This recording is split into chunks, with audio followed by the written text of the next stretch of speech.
মানবতাবিরোধী অপরাধের অভিযোগে সাবেক প্রধানমন্ত্রী শেখ হাসিনাকে গ্রেপ্তারের জন্য রেড অ্যালার্ট নোটিশ চেয়ে ইন্টারপোলকে চিঠি দিয়েছে আন্তর্জাতিক অপরাধ ট্রাইব্যুনাল। আন্তর্জাতিক পুলিশিং সংস্থা হিসেবে ইন্টারপোল যেন শেখ হাসিনাকে গ্রেপ্তার করার ব্যবস্থা নেয় এবং রেড অ্যালার্ট জারি করে সে ব্যাপারে সরকারের পক্ষ থেকে অনুরোধ জানিয়ে চিঠি দেওয়া হয়েছে।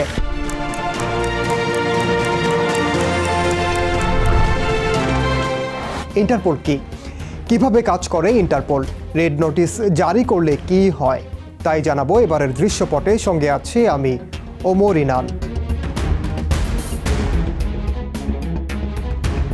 ইন্টারপোল আনুষ্ঠানিকভাবে ইন্টারন্যাশনাল ক্রিমিনাল পুলিশ অর্গানাইজেশন নামে পরিচিত। এই সংস্থার মাধ্যমে বিভিন্ন দেশের সরকার একে অপরকে পুলিশি কার্যক্রমে সহযোগিতা করে। যেহেতু অপরাধের কোনো সীমা নেই, আরও সহজ করে বললে এক দেশে অপরাধ করে অন্য দেশে পালিয়ে যাওয়ার ঘটনা অহরহ।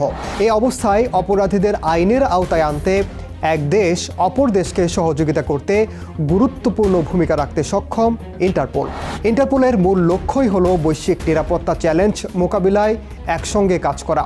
বিশ্বের 196টি দেশ ইন্টারপোলের সদস্য। এই দেশগুলোর পুলিশ একে অপরকে সংশ্লিষ্ট বিষয়ে সহযোগিতা করে থাকে। ইন্টারপোলের মূল কার্যক্রম পরিচালনা করা হয় ফ্রান্সের লিওনে সদর দপ্তর থেকে। সিঙ্গাপুরের গ্লোবাল ইনোভেশন কমপ্লেক্সের পাশাপাশি বিশ্বজুড়ে আঞ্চলিক স্যাটেলাইট অফিসের সঙ্গে সদর দপ্তর থেকে সমন্বয় করা হয়। সেক্রেটারি জেনারেলের নেতৃত্বে জেনারেল সেক্রেটারিয়েট, পুলিশ অফিসার এবং বেসামরিকদের সমন্বয়ে প্রতিদিনের কার্যক্রম পরিচালনা করেন। অপরাধের মাত্রা বিবেচনা করে তা মোকাবিলায় তারা প্রতিনিয়ত বিভিন্ন অভিযান পরিচালনা করেন বা ব্যবস্থা নিয়ে থাকেন।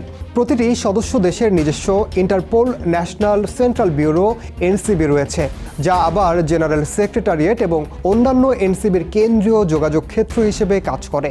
বেশিরভাগ ক্ষেত্রেই একটি দেশের পুলিশি মন্ত্রণালয় এটি দেখভাল করে। ইন্টারপোলের নিজস্ব যোগাযোগ নেটওয়ার্ক ব্যবস্থা I24/7 বা ইন্টারপোল